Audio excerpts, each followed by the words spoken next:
After their son was diagnosed with autism at age 4, Sherron and Clovis Grant started attending support groups for parents of children with disabilities.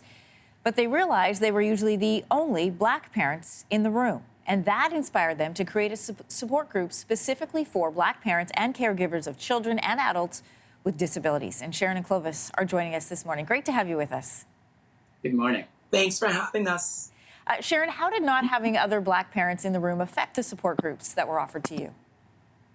Well, I mean, the information was there, but just being able to share experiences and know that if I ask certain questions, that other people are able to understand, where maybe it came to navigating the school system or dealing with discipline and the way we may look at discipline within our own culture as Black people, and even just the acceptance of disability within various Black cultures across the diaspora. I wasn't able to connect with other families on that level in the groups because I was the only one usually that was Black in those groups. For someone who may not have knowledge of what it is that you're talking about, can you give us a specific example? So our son has autism, and that's an invisible disability.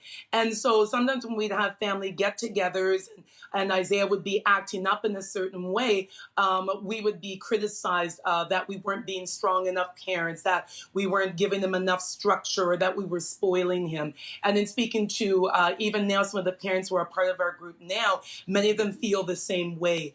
Even unfortunately, sometimes where we worship in our places of worship, where again, there's a lot of people who are of the Black culture.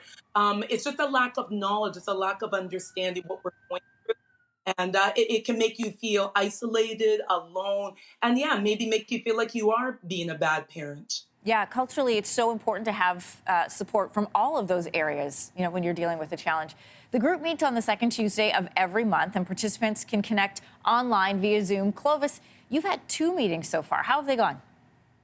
Oh, they've been very surprising. I mean, in terms of numbers for starters, and the engagement level of the people. We're obviously touching a nerve.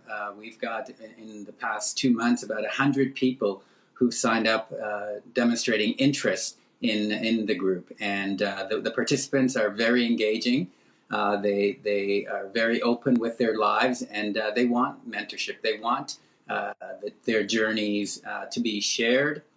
They want to learn from each other, and they want resources. They want information, and many of them are feeling like there is this hunger for something. And so far in the 2 groups that we've met, we're meeting that need. You guys have obviously hit on a real need. Sherron, you've had interest in parents from places like Jamaica and South Africa. What are your plans for the future of this group? Oh, my vision is, of course, post-pandemic, to continue to have virtual meetings, because again, having people from Africa, from across the U.S. join, will definitely continue to have the virtual groups. I'd love to see us have a space, here in the GTA. I know we live in the Scarborough area, and compared to other parts of the city, there seems to be a little less services available for us. So I'd love to see us have a space where families can come together and meet and connect. I'd like to see chapters eventually going out across the provinces, and again, inspiring perhaps other parents in these other places to develop chapters in their own areas, but still continuing to be a grassroots organization and remaining connected with one another. So lots of vision. Yeah, Sherron and Clovis, I love meeting people like you who not only sense a need and find a need, but you create the system to find the solution. Best of luck to both of you, and have a happy holiday. Thank you. Appreciate it. You as well. Same to you. And we want to end by offering this to you. If you are a Black parent or a caregiver of someone with disabilities and you want to join the support group, you can connect with Sherron and Clovis at bpsgroup2020@gmail.com. Thanks for watching. If you like this, be sure to subscribe here. And you can check out more Your Morning videos right here.